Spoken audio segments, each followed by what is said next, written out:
c'est beaucoup d'honneur que vous me faites de me demander de réfléchir à ce parcours d'historienne. C'est au fond un petit peu ça que vous me demandez. Je voudrais d'abord, en préambule, dire que cet exercice-là, d'une manière ou d'une autre, je l'ai plusieurs fois tenté, expérimenté. La toute première fois, c'était d'ailleurs pas spécialement sur l'histoire des femmes, c'était à la demande de Pierre Nora, dans les fameux essais d'égo-histoire. Et c'est ancien, c'était le milieu des années 80. Et je me souviens que j'avais pris ça très au sérieux et que je trouvais que la question posée par Pierre Nora, pourquoi est-ce qu'au fond vous avez fait de l'histoire et pourquoi avez-vous fait l'histoire que vous faites, c'était des questions qui me paraissaient très pertinentes. Ceci étant, je ne suis pas certaine que je referais ça maintenant. Et ce que je voulais dire par ce petit préambule, c'est que au fond, on passe sa vie à partir d'un certain moment de la vie, pas toujours au début, à construire ce que les psychanalystes, bien entendu, appellent les souvenirs écrans, hein, et que on construit soi-même son propre texte, et ce texte fait qu'on se demande toujours si on trouve sa vie ou si on trouve le texte en reparlant à nouveau de cet itinéraire. Donc, quelle que soit, j'allais dire, l'honnêteté de la démarche, elle ne peut pas l'être vraiment. Hein, elle est encombrée. Et au fond, qu'est-ce que ça veut dire d'essayer de comprendre un itinéraire? Je crois qu'on n'en a jamais fini avec ça. Donc, il faut que vous preniez ça comme c'est, hein, c'est-à-dire incomplet. S'il y a de temps en temps de l'autosatisfaction, et ben c'est pas, peut-être vous pourrez pardonner. Voilà. Enfin, et puis ce que je voudrais vous dire aussi, c'est que bien entendu, ce que je souhaite, c'est que ce soit une réflexion sur une histoire qui est nécessairement collective. Surtout l'histoire des femmes. S'il y a bien une histoire qui a été collective, c'est celle-là. Et il y a dans la salle beaucoup d'artisanes et d'artisans aussi de cette histoire. Donc je compte sur vous pour, dans le débat qui suivra ce que je vais dire, compléter, discuter. Je ne vais pas pouvoir tout dire, c'est évident, c'est impossible. Donc par les questions que vous poserez, on sera amené à revoir tel ou tel aspect. Alors d'abord, vous demandez mon expérience. Mon expérience, d'abord, j'allais dire, ça a été une histoire sans les femmes. Hein, une histoire sans les femmes. Je viens d'un milieu bourgeois, bon, ça n'a rien de très extraordinaire, avec des parents très affranchis, très féministes. J'avais un père et une mère tout à fait féministes, et peut-être même l'étaient-ils parfois plus que moi à l'époque, parce que tout en étant féministe, il m'avait mis, à cause d'une grand-mère, dans une boîte religieuse. Donc je suis un produit. Il y a des gens très illustres qui ont eu ce même parcours d'une boîte privée qui s'appelait, c'était les religieuses de la retraite. La retraite, c'est pas rien la retraite. Hein, la retraite. J'ai beaucoup pensé évidemment à ça. Ensuite, j'y ai reçu une éducation scolaire honnête, sans plus, très fermée, à bien des égards, et évidemment très religieuse. Et j'en ai conçu, vers la fin de ces études, un espèce de rejet du monde féminin.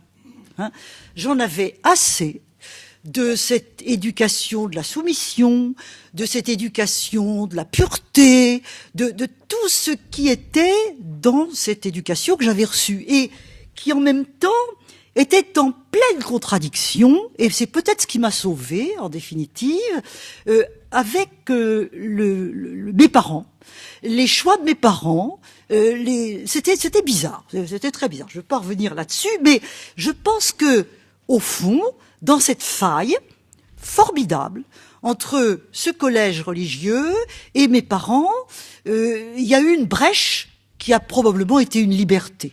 Je pense que toutes les brèches, c'est par là qu'on trouve sa liberté. C'est pour ça que les contradictions dans une éducation J'en ai voulu à mes parents à certains moments, mais pas plus tard. Plus tard, au contraire, c'était vraiment très bien. Et alors, si vous voulez, au fond, les femmes, assez des femmes, pas les femmes. Hein. Moi, ce dont je rêvais, c'était un monde d'hommes, hein, avec les libertés des hommes, avec oui, de tout ce que les hommes, ce à quoi les hommes avaient accès. C'était évidemment à cela que j'aspirais. Ce n'est pas très original, hein, tout ça. Si on lit Le deuxième sexe de Simone de Beauvoir, dont j'aurai l'occasion de dire ce qu'il a été pour moi, ben c'est ça. Hein, elle dit la même chose. Plus âgée que moi bien sûr, mais à 30 ans de distance de génération précédente, c'est à peu près la même chose. Donc ça ne prédisposait pas au point de départ à tellement... c'était du rejet plus que de la réflexion. La réflexion, elle viendra évidemment plus tard, et plus tard je me réapproprierai, comme on le fait souvent en vieillissant, ces périodes et tout ce que j'avais pu, à certains égards, recevoir. Parce qu'au fond, j'ai reçu aussi beaucoup de choses de ces femmes, ces bonnes sœurs. Elles m'ont apporté des choses, incontestablement aussi. Par conséquent, quand on vieillit, on rend justice un petit peu à tous les accidents de la vie et à tous les gens qu'on a pu rencontrer. Alors, après mes études, je suis allée à la Sorbonne, j'ai trouvé ça formidable. Après, la boîte de bonnes sœurs, c'était la liberté, et c'était aussi un moyen. Ça a été pour moi une révélation. De toute façon, quand j'étais dans ma boîte de bonnes sœurs, il y a une femme qui m'avait fascinée beaucoup. C'était Simone Veil, W naturellement, la philosophe. Et j'avais lu Simone Veil. Une chance qu'elle était là sur les rayons. Après tout, elle était chrétienne, donc on pouvait nous la faire lire, parce qu'il y avait tas de choses qu'on ne lisait pas. Sartre, non, par exemple. Bon. Et j'avais été très frappée par ce texte où elle raconte son expérience aux usines Citroën, en 1936. Et d'autre part, je reviens encore dans mon truc de bonne sœur, là, il y avait un problème qui traversait beaucoup cette institution, c'était l'idée de mission. Alors il y avait deux manières d'être missionnaire. C'était d'être missionnaire en Afrique ou chez les petits Chinois, et naturellement, scrupuleusement, on ramassait tous les papiers de chocolat. Après la guerre, il y avait quand même un retour du chocolat, malgré tout. Et on en faisait des petites boules, parce que c'était soi-disant, avec ça, on rachetait des petits Chinois. Je sais pas trop comment, mais enfin, c'est bizarre. Et puis, d'autre part, il y avait la classe ouvrière. Il y avait un profond sentiment que la classe ouvrière était déchristianisée et que par conséquent, c'était peut-être pas la peine d'aller en Afrique ou en Asie. Il fallait surtout reconquérir la classe ouvrière. C'était le début des prêtres ouvriers, et ça m'avait beaucoup fasciné. Enfin, autrement dit, quand je quitte ce cours Bossuet, l'image du pauvre qui avait quand même beaucoup dominé, hein. C'était quand même une éducation généreuse aussi, on parlait des autres, beaucoup.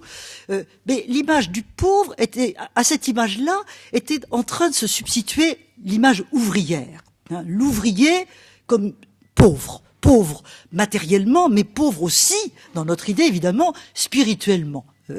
Et donc aller vers les ouvriers, c'était quand même quelque chose qu'on pouvait faire. Et j'arrive dans une Sorbonne où il y avait d'une part une paroisse étudiante que j'ai fréquentée, bien entendu, on appelait ça à l'époque le Centre Richelieu, mais il y avait des étudiants communistes. Et les étudiants communistes, franchement, je les trouvais surtout beaux. Je sais pas pourquoi, je les trouvais plus beaux que ce qu'on appelait les talas, que t'es pas très bien finalement, que t'es pas je sais pas pourquoi, j'en sais rien, j'ai probablement un préjugé après. Mais je me souviens de Jacques Ozouf, Jean Nicolas, Denis Richer, François Furet, voilà, quatre de mes contemporains, Pierre Deyon, des gens comme ça. Et c'était des gens qui avaient l'esprit libre, qui étaient élégants, oui, ils étaient très séduisants. Alors tout cela faisait que, au fond, tout en étant bien sérieuse, à la Centre Richelieu, je regardais de plus en plus du côté de ce milieu. Il y avait d'ailleurs pas que des garçons. Il y avait une femme qui m'avait beaucoup impressionnée et qui était Annie Kriegel, hein, qui s'appelait Annie Becker. À l'époque, Annie Becker. Et Annie Becker était un petit peu plus âgée que moi, mais pas, au fond, pas tant que ça. Et elle était une extraordinaire militante communiste. C'était une femme extraordinaire. Je la revois au groupe des étudiants d'histoire monter sur une table pour nous harponner un peu, nous harceler, nous dire que nous étions des petits bourgeois et que, au fond, on pensait pas beaucoup au monde qui se construisait. Je me disais, elle a raison, hein, elle a drôlement raison. Si bien que j'ai commencé à tourner comme ça un peu autour de ces gens. Et puis il y avait les luttes anticoloniales, il y avait déjà la guerre d'Indochine et les premières rencontres politiques entre chrétiens communistes, c'était autour de l'Indochine. Et là, évidemment, il y avait tout un éveil qui se faisait. Donc j'étais en train de glisser vers un catholicisme de gauche, un christianisme de gauche qui était en train de m'ouvrir évidemment d'autres portes. Alors après l'agrégation, j'ai été nommée au lycée de Caen et j'y suis restée 6 ans, d'abord célibataire puis ensuite mariée, et ça a été pour moi une période formidable. D'abord j'étais très contente, j'étais contente d'avoir la grecque, j'étais contente de gagner ma vie parce que je trouvais que c'était l'indépendance. Mon père m'avait toujours dit ça. Mon père m'avait dit, il m'avait toujours dit, il faut que tu travailles, il faut que tu gagnes ta vie. D'ailleurs, mon père était au fond, je fais encore une parenthèse, un peu déçu que j'ai choisi des études d'histoire. Lui, il trouvait que j'aurais dû faire un métier plus masculin. Vous voyez, donc de ce point de vue-là, je peux pas dire que j'ai été brimée. Il me dit, pourquoi tu fais pas ta médecine, par exemple? Pourquoi tu fais pas Bon, il me poussait plutôt qu'il ne me retenait. L'étude d'histoire, il trouvait et l'enseignement. Il me dit, alors tu vas enseigner? Bah, j'ai dit oui, je vais enseigner, oui. Ça lui paraissait quand même un drôle de métier. Hein, c'était voilà. Mais ceci étant, je n'ai pas du tout regretté cela parce que les années que j'ai passées à Caen, où j'ai fait des rencontres extraordinaires, bien sûr. Ça a été des années formidables. Et des années d'apprentissage du métier, des apprentissages de la vie, évidemment, des amitiés, des amours, la politique, etc., etc. Autrement dit, vraiment une période très riche. Par ailleurs, le lycée de cette époque-là, faut bien le reconnaître, c'était un lycée ultra privilégié, hein, facile, où il y avait des élèves qui ne demandaient qu'à faire de l'histoire, qui trouvaient ça passionnant. Enfin, c'était vraiment très bien, qui était plus mêlé malgré tout du point de vue social qu'on ne pouvait l'imaginer, parce que à côté de Caen, il y avait des usines métallurgiques. On appelait ça la Société métallurgique de Normandie et c'était un site important. Ça a été, si je vous parle de ça, c'est que pour moi ça a été important de 2 manières. D'une part parce que parmi mes élèves, j'avais quand même quelques filles d'ouvriers qui étaient les plus brillantes, évidemment. Elles avaient été ultra sélectionnées, hein, et elles étaient là, et elles étaient extraordinaires. Et par elles, j'ai eu contact, elles m'ont invité chez elles, j'ai eu par conséquent des contacts que je n'aurais probablement pas eu à Paris. Hein, c'était l'avantage de la province. Et deuxièmement, le fait qu'il y avait cette agglomération ouvrière importante faisait que d'une part, il y avait des communistes.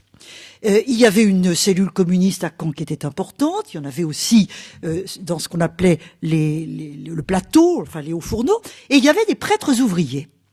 Et comme j'étais toujours chrétienne, mais de plus en plus à gauche, j'ai pensé que peut-être ça serait le moment de voir ces prêtres ouvriers et de travailler avec eux. Et c'est ainsi. Alors, entre-temps, je me suis mariée et avec Jean-Claude Perrault, mon mari, nous avons fait des enquêtes sur la Société métallurgique du Normandie en liaison avec ces prêtres ouvriers. Et ça a été un apprentissage aussi très intéressant.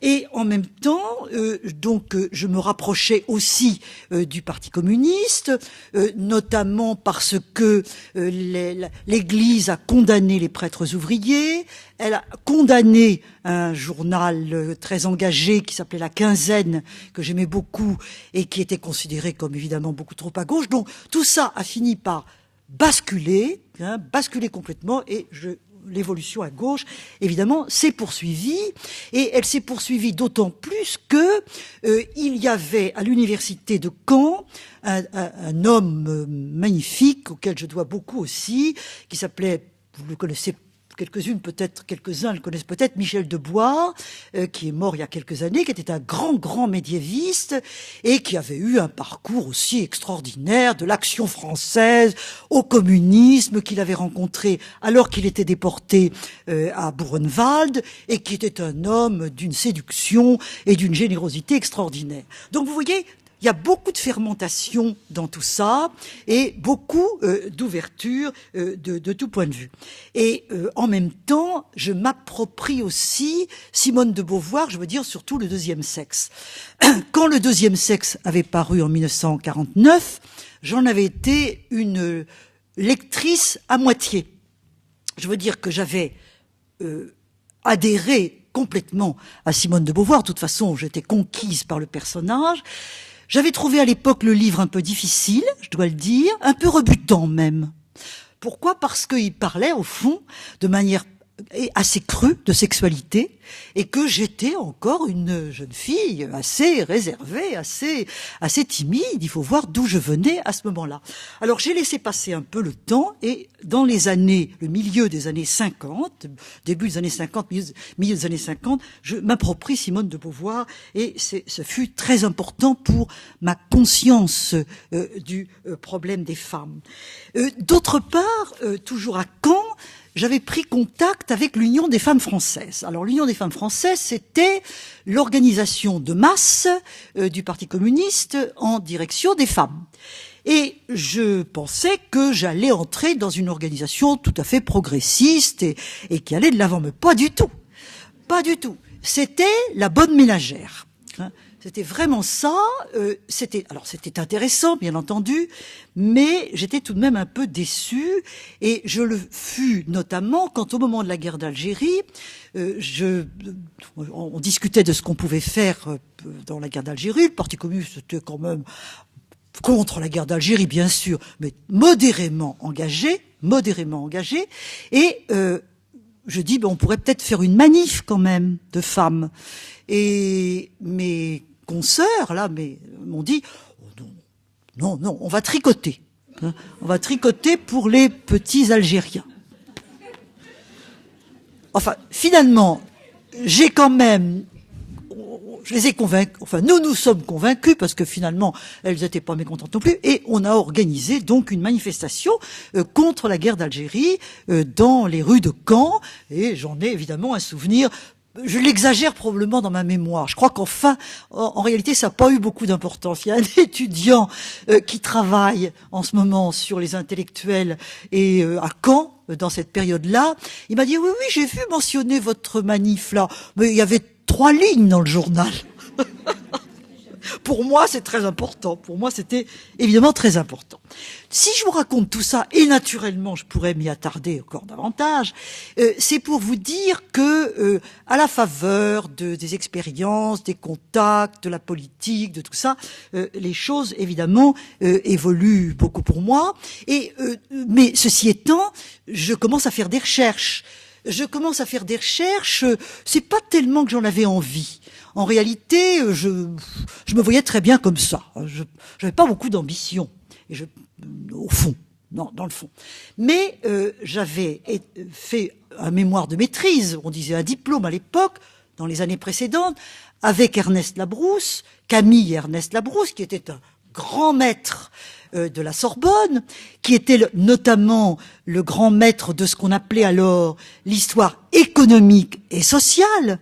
Les deux adjectifs disent bien ce qu'ils veulent dire. L'économique, les structures, les conjonctures, avec un arrière-fond de marxisme, bien sûr.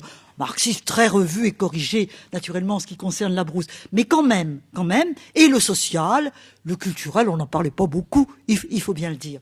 Et j'avais fait un mémoire de maîtrise avec lui sur les grèves. Ça lui avait beaucoup plu, il trouvait que c'était très bien.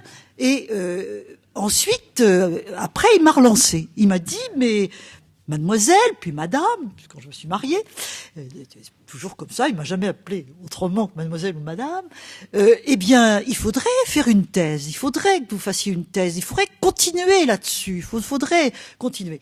Alors, je me suis au fond laissé convaincre.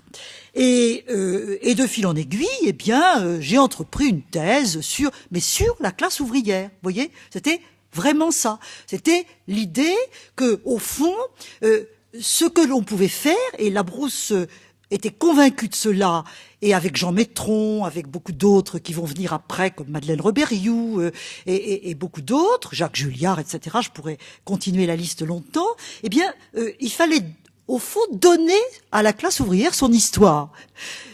La démarche, vous voyez, quand on voudra donner aux femmes leur histoire, hein, il y a vraiment déjà un petit peu cette idée-là.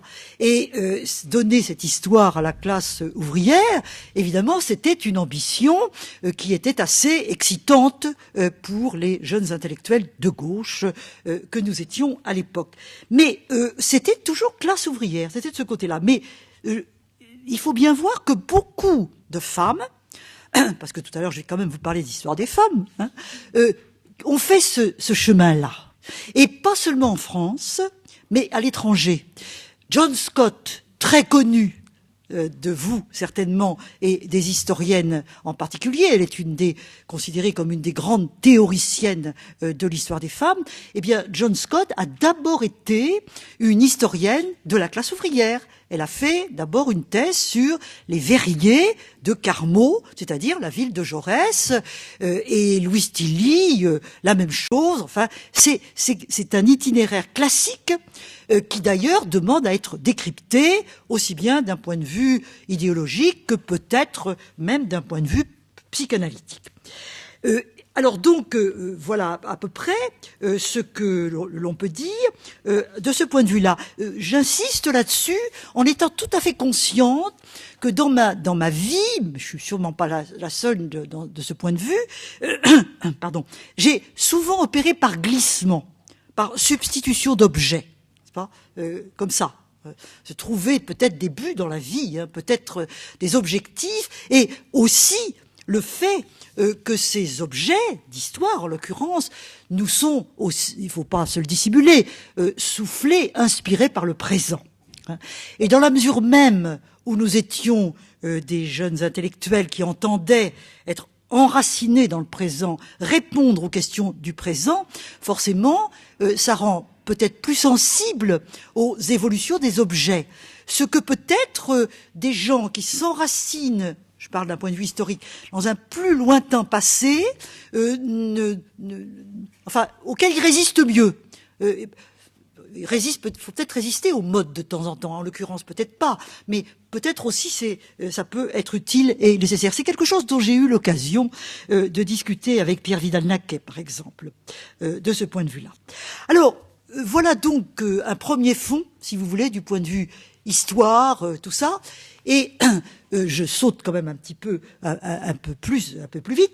Arrive mai 68. Alors, en mai 68, j'étais à ce moment-là assistante à la Sorbonne parce que Labrousse, qui décidément m'aimait bien, m'avait demandé de devenir son assistante.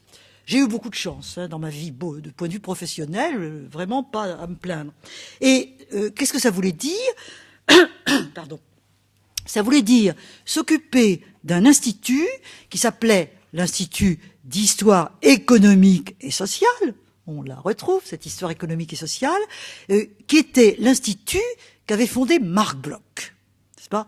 Marc Bloch, c'est notre père à tous, et évidemment, j'étais très impressionnée de travailler dans cet institut dont Labrousse était le deuxième titulaire. Hein.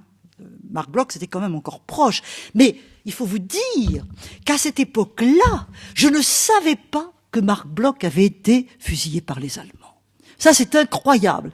Quand on y quand on y pense, pensez que j'ai travaillé pendant des années dans l'Institut Marc Bloch, en sachant qu'il était mort parce que juif pendant la guerre, mais on ne m'avait pas raconté que c'est aussi parce qu'il faisait de la résistance et qu'il avait été fusillé à Lyon par les Allemands. Il y a quand même des silences qui sont assez étranges, assez impressionnants. Mais Marc Bloch, on l'évoquait, mais au fond, on ne parlait pas de lui personnellement. Il a fallu toute la publication de la correspondance entre Fèvre et Bloch, qui est formidable, pour que on arrive à cerner mieux le personnage de Marc Bloch. Alors j'étais donc dans cet institut d'histoire économique et sociale, qui était un lieu très très vivant. Pourquoi ? Parce que la Brousse, j'ai pas beaucoup parlé de lui, mais hélas on peut pas parler de tout, mais il représentait dans la vieille Sorbonne tout de même la modernité. La modernité des centres d'intérêt, des méthodes d'approche. C'était à l'époque une histoire très quantitative. L'idée de la Brousse, c'était que on ne pouvait faire une histoire scientifique que si c'était mesuré, quantifié. Alors on faisait énormément de choses de ce point de vue-là, et c'était très ça. C'était vraiment vraiment un front pionnier. Alors les étudiants étaient très attirés, très intéressés. Ils venaient beaucoup, et comme j'étais l'assistante de la Brousse, je m'occupais, ils me déléguaient un petit peu les maîtrises, et je m'occupais des recherches des étudiants, des maîtrises. Et c'est comme ça que j'ai dirigé la maîtrise, on disait le diplôme à l'époque, peu importe, de Alain Krivine. Alain Krivine est venu, il savait pas trop ce qu'il allait faire comme maîtrise. Je lui ai dit, vous devriez travailler sur le 1er mai. Alors il a fait sa maîtrise sur le 1er mai. Entre nous, il s'est pas foulé, parce que il militait énormément, et véritablement la maîtrise c'était pas son truc, voilà. Mais c'était tout ça très intéressant. Et quand mai 68 arrive, parce que ça surgit, ça arrive, on pouvait peut-être le voir avant, mais on l'a quand même pas vu, eh bien j'étais très bien placé, parce que tous les étudiants que je fréquentais tous les jours, ils étaient sur les barricades, ils étaient dans les réunions, etc., etc. Bien entendu, j'étais déjà trop vieille pour être une actrice. J'étais une spectatrice. Ce sont les étudiants qui ont fait mai 68, c'est pas nous. Nous qui étions déjà des adultes un peu en place déjà. Mais malgré tout, j'étais quand même dans le coup. J'étais dans le coup, avec beaucoup d'empathie pour ce mouvement, plus que de l'empathie, de la sympathie. Et par conséquent, les réunions, les manifs, tout ça, on n'en a pas manqué une. Et quand il s'est agi, puisque le mouvement est quand même retombé assez vite, tout le monde le sait, avec Madeleine Rebériou et Jean Métron, qui était un homme assez extraordinaire, qui venait, lui, des milieux libertaires.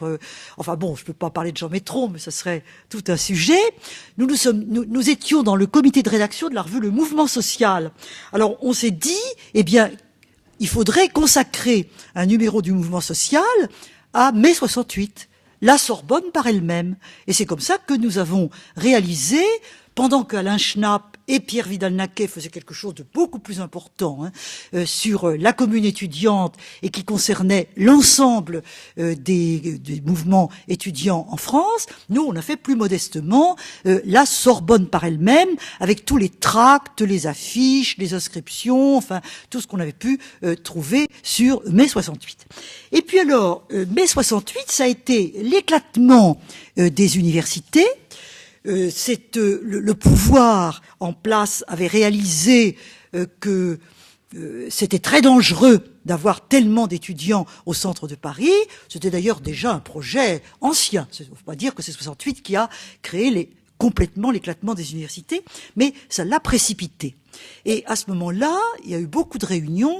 Dans un premier temps, les étudiants étaient assez réservés parce qu'ils y voyaient une manœuvre du pouvoir pour dissoudre un petit peu les étudiants du centre de Paris. Puis finalement, les choses étant ce qu'elles sont, chacun s'est positionné dans telle ou telle université. C'était d'ailleurs extraordinaire.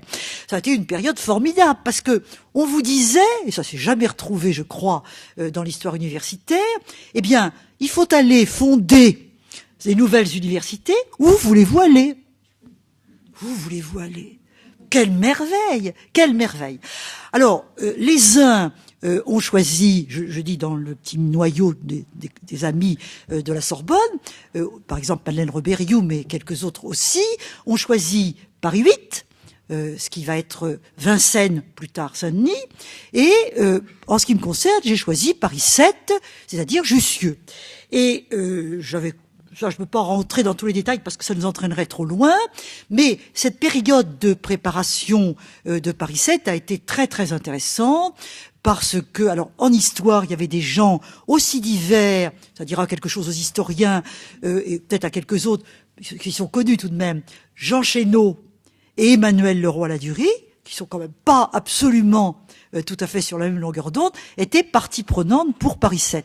Et avec eux, naturellement, toutes sortes de gens dans mon genre et quelques autres. On était quand même assez nombreux à vouloir venir à Paris 7, et c'était très attirant, Paris 7, parce que il y avait un noyau de littéraires et d'anglicistes, Françoise Bache, qui était à la Sorbonne, par exemple, qui choisissait également Paris 7. Donc, il y avait toute une série d'amitiés, de noyaux qui ont fait que nous avons fait Paris 7, préparé Paris 7, et que ça a ouvert quelque chose de tout à fait intéressant, qui était ce que nous avons appelé plus tard l'expérience Jussieu.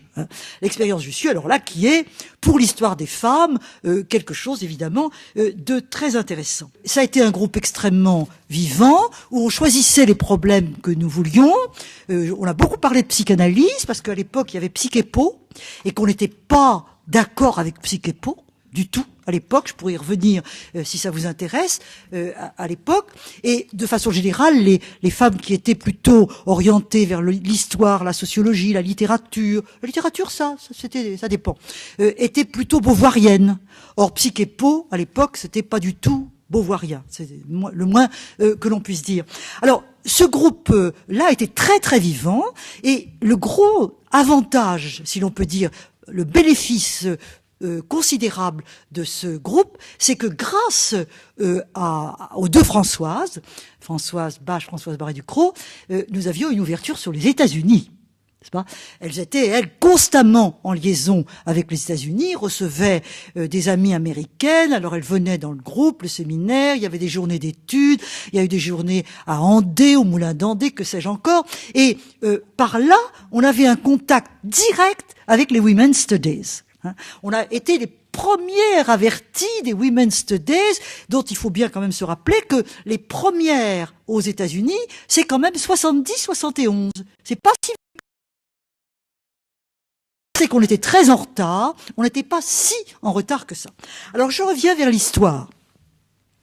Avec Fabienne Bock, qui est maintenant professeure à Marne-la-Vallée, et avec Pauline Schmitt, en discutant les programmes pour la rentrée 73, c'est même avant la fondation du GEF, on se dit, mais quand même, on fait rien sur les femmes, hein. On n'enseigne rien sur les femmes. Alors, on pourrait peut-être faire quelque chose, et d'un commun accord, nous avons décidé de lancer un cours sur les femmes, mais comme nous ne savions pas trop quoi faire, que nous n'étions même pas très très sûrs de nous, on a dit, on va lui donner un tour interrogatif. Les femmes ont-elles une histoire ? Vous voyez, on en était.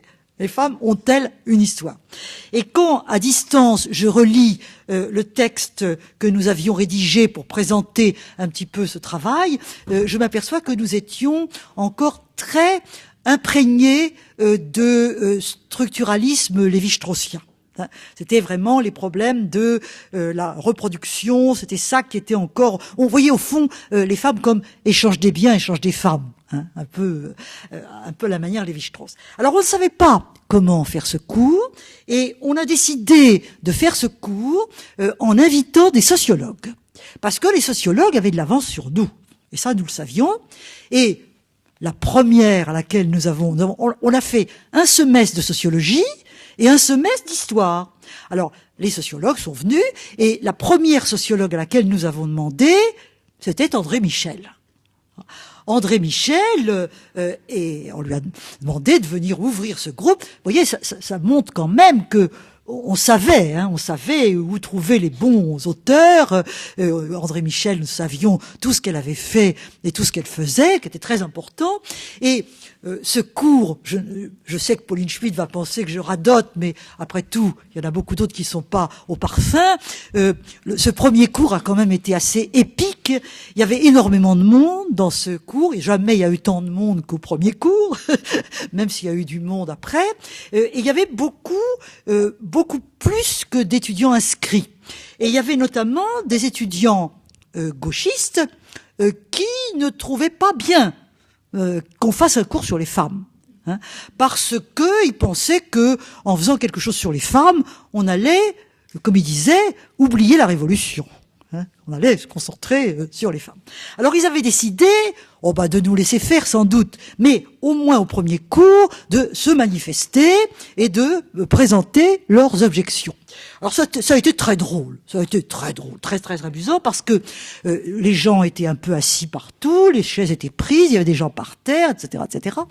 Et quand André Michel, je me souviens, elle est venue avec son mari. C'est drôle comme tout. Et son mari supporter tout à fait de ce cours.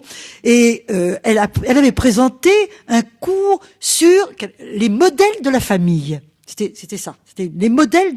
Quels sont les modèles de la famille dans le monde, pas seulement occidental, c'était beaucoup plus vaste que ça. Quand elle a eu terminé, il y a un étudiant qui lève la main et qui lui dit « Mais madame, vous avez parlé des modèles, mais nous, des modèles, on n'en veut plus. » Elle lui a répondu, vous savez, je parle de modèle en sociologue. Et elle a expliqué ce qu'était pour un sociologue le mot modèle. C'est très, très intéressant. Et il y en avait un autre qui était assis par terre avec une jolie blonde là qui l'enlaçait pendant tout le cours, langoureusement, ce qui était plutôt sympathique, et qui lui a dit mais madame, l'orgasme, qu'est-ce que vous en faites? Alors elle lui a répondu qu'elle trouvait ça très bien, mais que c'était pas son sujet. Vous voyez, il s'en passait des choses dans ce temps-là. Alors, y compris l'orgasme. Et donc, c'est tout ça pour vous rendre un peu le climat de l'époque. Par la suite, les choses se sont, j'allais dire, normalisées, régularisées. On a fait des cours normaux, si on peut dire, sur tout ça. Et je passe parce que ça nous entraînerait trop loin. Mais ce que je voulais dire, c'est que dans la foulée de tout ça, on n'a pas cessé de faire des cours et on a fait des séminaires, on a donné des sujets de maîtrise, puis des thèses, etc., etc. Et ainsi se sont développées les recherches en histoire des femmes, dont Jussieu a quand même été un centre important. Tout de suite dire que Jussieu n'était pas seul. Hein. Il y avait par exemple, Yvonne Knibieler à Aix-en-Provence, il y avait Roland Trempé à Toulouse avec Marie-France Brive, qui a joué un rôle important, il y en avait d'autres ailleurs, c'était quand même les 3 centres plus importants, et il y avait donc à ce moment-là vraiment une période où les choses se sont développées pas mal.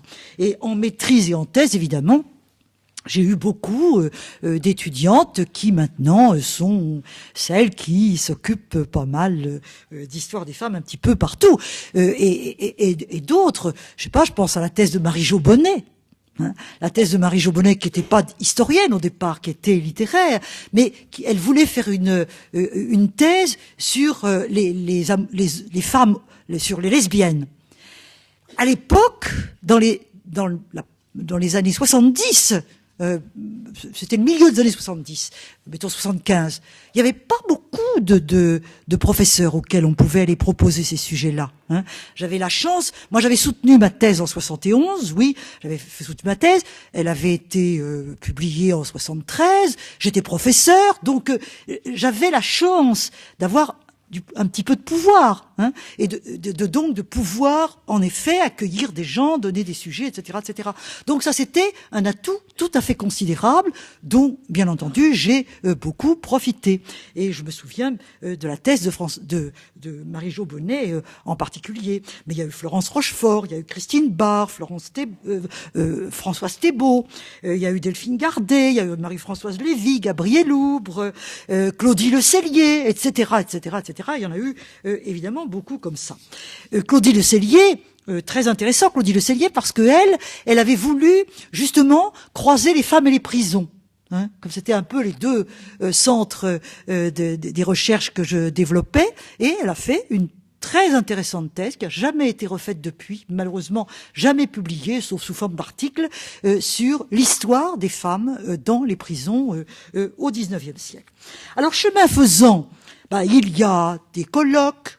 Bon, je citerai en 76 le colloque d'Aix-en-Provence, les femmes et les sciences humaines, qui était un colloque que Yvonne Kibieler, ma collègue historienne, avait lancé, qui a été très très important. Et puis pour nous, les historiennes, il y a eu Toulouse. Toulouse, ça c'est très très très important pour tout le monde. Et pour plus particulièrement les historiennes, il y a eu Saint-Maximin en 83. Une histoire des femmes est-elle possible? N'est-ce pas? C'est amusant parce que les femmes ont-elles une histoire des femmes est-elle possible? On voit l'évolution dans les intitulés de l'évolution de ce que nous faisons, au fond, en quelque sorte. Et je pense que le colloque de Saint-Maximin, quand je relis le petit volume qui a été publié en 85 ou 6 après, je le trouve très très intéressant. Très intéressant. Je trouve que il posait bien les problèmes d'une histoire des femmes avec des préoccupations méthodologiques intéressantes. Alors tout cela nous achemine, chemin faisant, vers ce dont vous avez parlé tout à l'heure, et qui est l'histoire des femmes en Occident. Il faut quand même bien en dire quelques mots. Et même un peu plus que quelques mots, sans doute. L'histoire des femmes en Occident, qui, au fond, est une des premières synthèses, peut-être même, mais là je m'avance peut-être un peu, la seule qui existe encore aujourd'hui sur l'histoire des femmes en général, depuis l'Antiquité à nos jours. Voilà. Alors, il fallait être gonflé pour faire ça. Mais je vous dirais que l'initiative ne vient pas de nous. Peut-être là aussi, peut-être manque d'ambition, peut-être inquiétude. L'initiative vient d'un éditeur italien fort connu en Italie, mais même en France maintenant, qui s'appelle Laterza. Laterza avait été le traducteur heureux de l'histoire de la vie privée que Philippe Ariès et Georges Duby avaient dirigé, qui est un ouvrage très intéressant, très important, je crois. Et il se trouve que j'avais pour ma part dirigé un volume de l'histoire de la vie privée, le 19e siècle. Je connaissais donc très bien Georges Duby. Et Laterza se tourne vers Duby et lui dit « Monsieur, est-ce que ça serait pas intéressant de faire une storia della donna ?» Une histoire de la femme. Hein, la femme. Alors Georges Duby, c'est lui qui me l'a raconté, hein, Georges Duby. Georges Duby dit, oui, c'est bien, très intéressant. Georges Duby s'y intéressait beaucoup, il avait déjà publié là-dessus. Mais, quand même, moi je connais pas, faut demander à Michel Perrault. Alors bien, je reçois la visite à Paris de monsieur et madame, pas madame, les deux, père et fils Laterza. Je passe un peu sur tout ça, mais j'ai hésité énormément. Je sortais de l'histoire de la vie privée, les travaux collectifs, j'estimais que j'en avais assez, et j'ai commencé par dire non. Et Duby et Laterza me relançaient tout le temps, mais alors, il y avait une équipe formidable que je fréquentais déjà depuis un certain temps très régulièrement, et qui était ce qu'on a appelé peut-être un peu plus tard, je ne sais pas si on l'appelait comme ça à l'époque, le groupe d'histoire et d'anthropologie de l'école des hautes études en sciences sociales. Là, il y avait Pauline Schmitt, il y avait Christiane Clapiche, il y avait Arlette Farge, il y avait Geneviève Fraisse, et d'autres, j'en passe, mais celles-là vont avoir un rôle particulièrement important. Et je me suis dit, mais avant de dire non, il faudrait qu'on en parle tout de même. Alors on en a parlé, on en a discuté. Je peux pas dire qu'elles ont été enthousiastes au départ, parce qu'elles se sont très bien rendues compte du boulot que ça représentait. Et nous pensions qu'on n'était pas encore prêtes à ça. Hein, qu'il y avait tellement de travaux à faire, tellement d'inconnus, qu'est-ce qu'on allait, comment pouvait-on faire une synthèse? Enfin, de fil en aiguille, on a tellement discuté qu'on a élaboré le projet. Chemin faisant, on l'a élaboré. Hein, on a vu un peu comment on pourrait faire éventuellement. Et on a fini évidemment par dire oui. Hein, on a dit oui, l'équipe s'est constituée, et avec les personnes que je viens de nommer. Et par exemple, pour le volume moderne, on a demandé à Nathalie Zemon-Davis, qui est quand même mondialement connue, on ne pouvait pas ne pas faire appel à elle, de co-diriger le volume Histoire moderne avec Arlette Farge. Pour ma part, avec Geneviève Fraisse, nous avons assumé ensemble le volume sur le 19e. Alors, et Françoise Thébault, oui, qui n'était pas dans le groupe parce qu'elle était plus jeune, puis elle était professeure en province, elle était même pas encore prof, Françoise, à ce moment-là, on lui a demandé de s'occuper du XXe siècle. Alors, l'équipe s'est constituée, et ça a été une expérience que, pour ma part, j'ai trouvé passionnante. Peut-être que tout le monde n'a pas eu toujours ce sentiment-là. Je m'en suis aperçu un peu plus tard, que tout le monde n'a peut-être pas toujours trouvé son compte dans ce travail qui était quand même un travail difficile, un petit peu ingrat de temps en temps, mais ça a quand même ça a été réalisé, voilà, ça a été réalisé, et finalement nous l'avons quand même réalisé rapidement. Ça, je dois dire que quand je regarde de loin, on a été sollicité vers 87, quelque chose comme ça. Eh bien, le premier volume paraissait en 90. On a dû être sollicité en 86, quelque chose comme ça. C'est quand même très court, et ça n'a pu fonctionner que parce que l'équipe existait. N'est-ce pas ?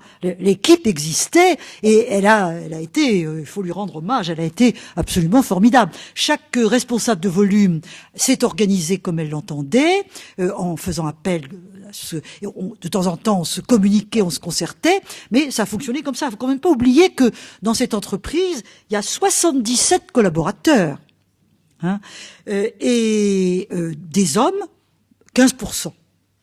On n'a pas exclu les hommes, là. Mais des femmes, mais c'est normal. C'était les femmes qui travaillaient sur les femmes à cette époque-là, hein, vraiment très très largement. Évidemment, une majorité de Françaises, ça nous a été reproché. Parfois, c'était quand même plus commode pour nous, mais quand même aussi des Italiennes, et des Américaines, des Anglaises, John Scott évidemment, des Allemandes, etc. Enfin, je ne peux pas entrer dans trop de détails ici. Il a fallu, naturellement, définir notre champ, et je vais vous raconter une anecdote dont Pauline se souvient probablement. On avait d'abord appelé ça « Histoire des femmes ». Et puis, Pauline et moi, nous sommes allés en Suisse, parce que le projet s'était un petit peu pas éventé, on ne cherchait pas à le cacher, mais les gens en avaient entendu parler. Et en Suisse, ils nous avaient demandé de venir leur en parler, alors que même le projet n'était pas terminé. Donc toutes les deux, on est partis là-bas, à Genève, et dans un séminaire, on a exposé notre projet. Et il y a un jeune homme qui est venu nous trouver à la fin, qui était, on s'en est rapidement aperçu parce qu'il a décliné lui-même son identité, qui était maghrébin, et qui nous a dit, mais vous prétendez, enfin, il n'a peut-être pas employé ce mot-là, vous parlez pour les femmes en général, mais non, hein, vous ne représentez pas toutes les cultures. Ben oui, on lui a dit, oui, c'est vrai, vous avez raison. Alors, avec Pauline, on a beaucoup discuté de ça, et on a décidé qu'il fallait dire histoire des femmes en Occident. Hein, et c'est ensuite, coup de téléphone à Duby, à la Terza, oui, d'accord, très bien, c'est mieux, c'est plus clair, etc., etc. Mais ceci étant, je pense que la remarque du jeune homme n'était pas non plus complètement dénuée d'arrière-pensée, hein, et que c'était peut-être pas si simple que ça. Alors, donc, cette histoire des femmes en Occident, elle a eu du retentissement, c'est vrai, elle a eu du succès. Elle a eu du succès en France. Alors, la question des éditeurs français est assez intéressante. Je voudrais peut-être pas trop rentrer dans le détail des éditeurs parce que c'est toujours un petit peu épineux. Il est tout de même intéressant de voir que c'est un éditeur étranger qui nous avait fait la première proposition. Et naturellement, la Terza nous avait dit, pour l'édition française, je vous laisse libre de choisir qui vous voulez. Et à ce moment-là, il y a eu pas mal d'éditeurs qui se sont quand même portés candidats, mais avec quand même certains des sommes dérisoires. et d'autres plus importantes. Alors la Teresa disait quand même, faut quand même prendre le plus intéressant. Alors ce qui a tout de même, moi personnellement, j'aurais beaucoup voulu publier au Seuil. Le Seuil avait publié l'histoire de la vie privée. Anne-Martin Fugier, qui est là, qui a été une collaboratrice de l'histoire de la vie privée, s'en souvient bien, ça avait quand même été quelque chose de bien. Mais le Seuil n'a pas été emballé du tout et a dit non. Je pense qu'il pensait que c'était peut-être une concurrence pour l'histoire de la vie privée. Ce qui est intéressant conceptuellement, parce que ça rabat un peu, au fond, les femmes sur la vie privée. Enfin, il y a quelqu'un qui a emporté le morceau, c'est Laura Adler. Laura Adler, à ce moment-là, dans les nombreuses casquettes que Laura Adler a portées, elle avait celle d'éditrice, et elle était éditrice chez Plon. Et chez Plon, il y avait, à ce moment-là, les frères Bourgois. Frère Bourgois, j'allais dire de grande mémoire. Christian est mort, mais son frère, Dieu merci, non. Laura Adler a dit, elle est venue me voir, elle m'a dit, mais enfin, où est-ce que vous publiez moi, si tu publies au Seuil, probablement, elle me dit. Je lui dis, non. Elle me dit, alors il faut venir chez Plon. Il faut venir chez Plon. J'en parle aux frères Bourgois, etc., etc. Et c'est comme ça que ça s'est fait. Les frères Bourgois ont mis, je crois, une bonne somme d'argent pour la Terza qui a été conquis, et donc ça s'est fait là. Et je dois dire que on a rencontré de la part de Plon un soutien formidable. Formidable. Il y avait une femme qui s'appelait Anne Leclerc et à laquelle nous devons beaucoup, qui a été une éditrice remarquable, qui nous a beaucoup aidé, et grâce à elle ça a été un plaisir. Et le public, c'est ce qui est intéressant dans cette affaire-là, c'est que le public a été beaucoup plus enthousiaste que l'université. L'université était réservée devant cette histoire des femmes, comme elle l'est toujours un peu, voilà. Alors que le public, non. Le public, pas du tout. Je vais raconter une anecdote qui illustre peut-être un petit peu la question des sensibilités. Il y avait chez Plon une femme qui avait une allure très très masculine. Elle conduisait son triporteur, là, elle allait livrer les livres dans les quatre coins de la ville. Et elle vient me trouver un jour. Elle me dit, vous savez, madame, quand c'est l'histoire des femmes, je suis rudement contente. Et elle s'en allait là pour livrer l'histoire des femmes à droite, à gauche. C'était formidable parce que il est probable qu'elle l'a jamais lu. Elle l'a jamais lu. Mais savoir que ça existait et qu'elle la portait, ça lui faisait plaisir. Alors, c'est des petits trucs comme ça. J'ai eu d'autres anecdotes comme ça. Il y avait une sensibilité qui est évidemment d'une époque, d'un moment, et au fond, nous sommes venus à ce moment. Voilà. On est arrivé à un moment qui était un bon moment, tant mieux, quelquefois on en a des mauvais, et ça s'est trouvé bien sur ce point. Je me souviens avoir, on a eu beaucoup d'invitations, et puis alors Plon nous soutenait beaucoup. Je me souviens que pour la sortie de l'ouvrage, il avait organisé une sortie presse au restaurant Le Doyen, à côté du Petit Palais. Je veux dire que c'est pas n'importe quoi. Il nous avait pas mis dans des cuisines, Il avait fait très bien les choses, se rendant compte et nous le disant que nous étions probablement en train de faire quelque chose d'important. Et ils en étaient conscients. Ça, c'était quand même une chance. C'était quand même très intéressant. Alors, on a eu beaucoup d'invitations, évidemment, presse, radio et tout. Et je me souviens avoir été invité par Jean-Pierre Elkabbach sur Europe 1. Faut le faire. C'est pas tout n'importe quel ouvrage qui passe comme ça sur Europe 1. Et anecdote intéressante. Jean-Pierre Elkabbach donc me pose toutes sortes de questions, et puis quand le micro a été terminé, il prend un volume de l'histoire des femmes, et il me dit, voyez, Michel Perrault, j'aurais voulu que ce soit comme ça. Et il met sa main sur Georges Duby. Tu vois ? Et il me dit, j'aurais voulu qu'il n'y ait que des femmes. Et c'était la vie de sa compagne, Madame Avril. Et je lui ai dit, écoutez, on n'allait quand même pas mettre Georges Duby dehors. Enfin, c'était pas possible, outre que il était un historien tout à fait convaincu et compétent dans le domaine histoire des femmes. Mais vous voyez, ça c'est des petites anecdotes, mais c'est des tas de choses intéressantes. Alors que vous dire d'autre pour tout de même clore assez rapidement et ouvrir la discussion là-dessus. Je pense que cet ouvrage nous a peut-être fait avoir une espèce de légitimité, si vous voulez. Ça, une espèce de légitimité. On pouvait écrire un ouvrage comme ça, et c'était possible. Là, le rôle de Duby n'est pas neutre. Hein.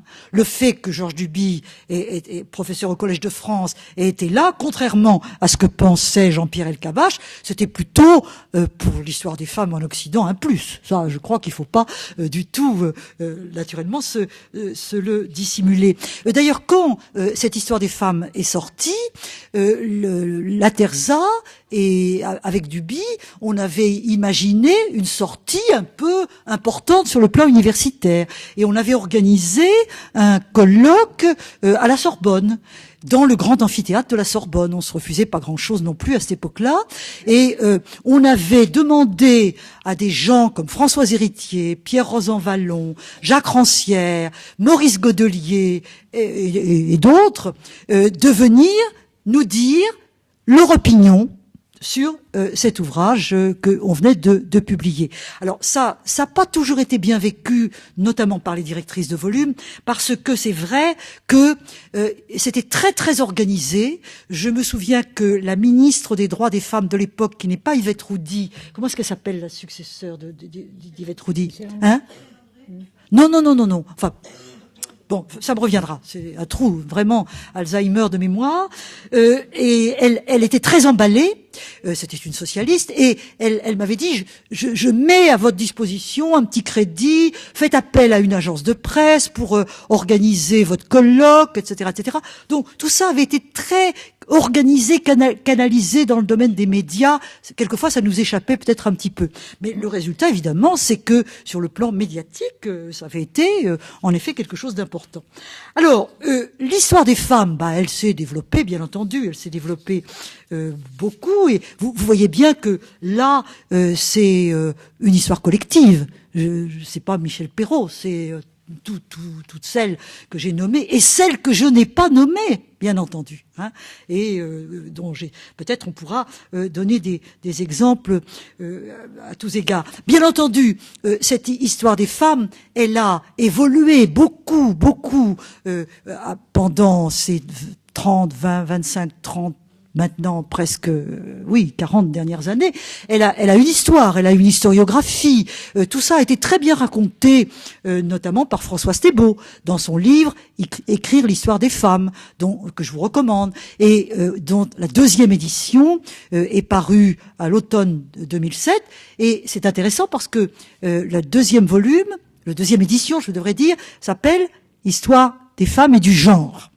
Hein, Françoise Thébault traitait du genre déjà, longuement, dans la première édition, qui était une édition de 96, mais dans la 2e édition, elle a mis le genre en titre, hein, ce qui montre l'évolution. En voilà une, il y en aurait beaucoup d'autres, mais je peux malheureusement pas détailler. L'évolution des femmes au genre est une évolution qui s'est produite dans ces années-là. Je dois dire quand même que nous n'employons pas le mot beaucoup dans les années 85-90, au moment où on a fait l'histoire des femmes en Occident. Mais l'idée nous était quand même familière. Nous avions toujours insisté beaucoup sur le fait que on ne pouvait pas, que c'était impossible de faire une histoire des femmes qui ne soit pas une histoire relationnelle. C'est pas étudier les femmes, c'est nécessairement étudier les rapports à l'autre sexe. Hein, vous avez un couvent, vous étudiez un couvent tout seul dans l'ombre.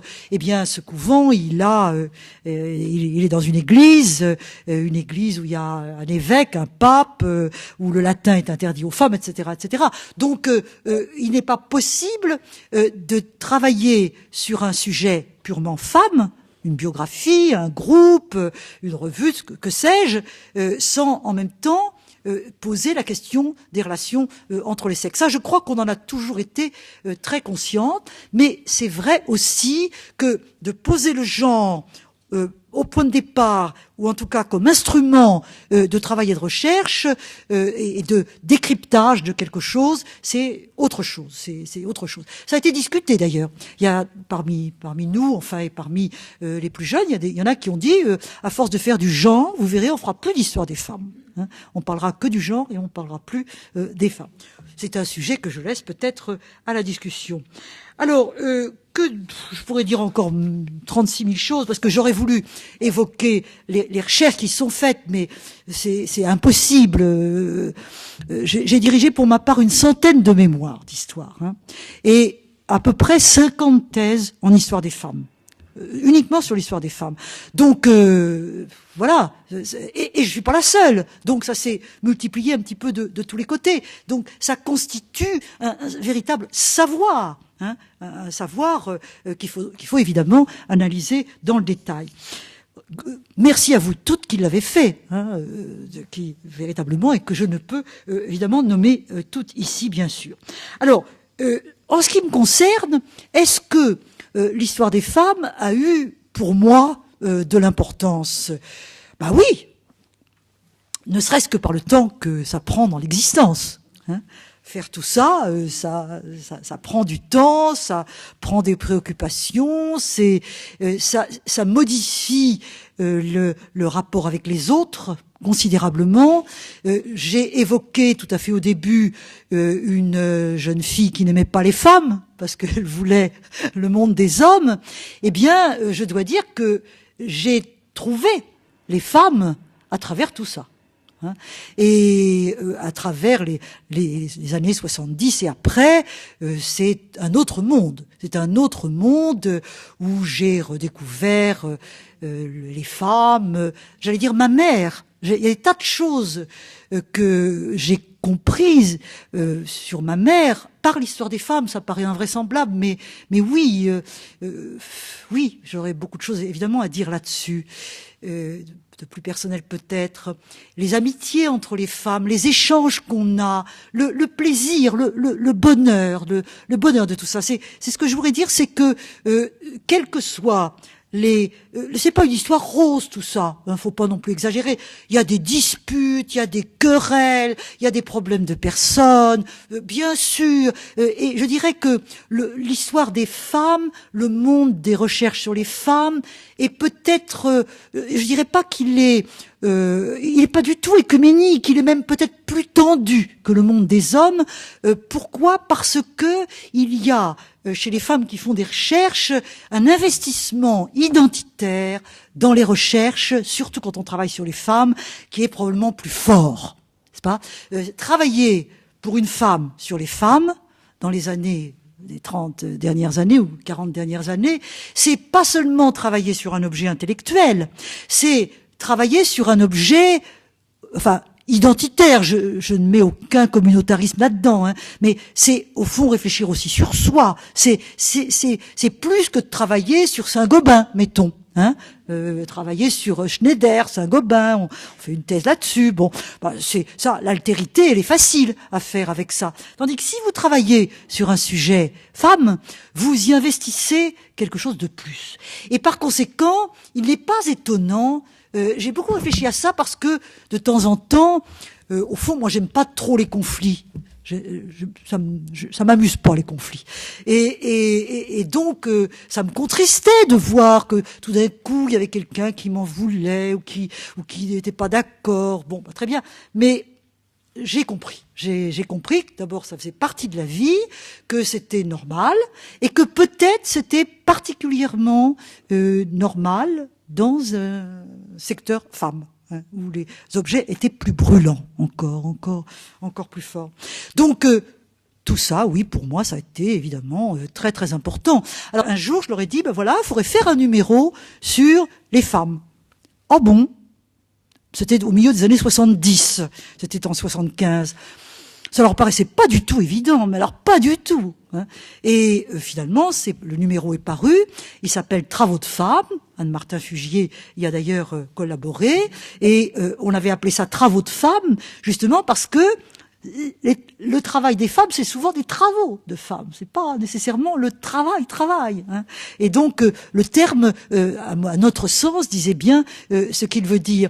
Donc tout ce secteur du travail, pour moi, ça a été très important. La réflexion sur le domestique aussi, ça, c'était un sujet important. Et puis sur la pénalité, la criminalité, c'est particulièrement intéressant si vous réfléchissez que il y a en France, pour aller très très vite, à l'heure actuelle, 95% d'hommes en prison. Enfin, les prisons sont peuplées de 95% d'hommes et de 5% de femmes. Alors, qu'est-ce que ça veut dire sur le plan de la violence, de la répression, ça pose d'énormes problèmes, des problèmes intellectuels et citoyens tout à fait considérables. Donc, dans ce domaine m'a intéressé. Et puis, comme je fréquentais aussi beaucoup les littéraires de Paris 7, Nicole Moset et quelques autres, je me suis beaucoup intéressée à George Sand, et je m'y intéresse d'ailleurs de plus en plus, parce que voilà, George Sand, dans ma jeunesse, je ne l'aimais pas du tout. Je trouvais qu'elle était gnangnan, parce que j'avais d'elle l'image stéréotypée que l'on donne de George Sand. Et ma découverte de George Sand, c'est toute une histoire aussi. Et je l'ai vraiment réévaluée, redécouverte, d'une part par l'histoire du 19e siècle, parce que quand même, une femme qui laisse publier à l'heure actuelle, enfin on a publié d'elle 26 tomes de correspondance, 26 tomes de correspondance, des milliers de lettres, une histoire autobiographique magnifique, histoire de ma vie, etc., etc. Pour l'historien ou l'historienne du 19e, c'est formidable.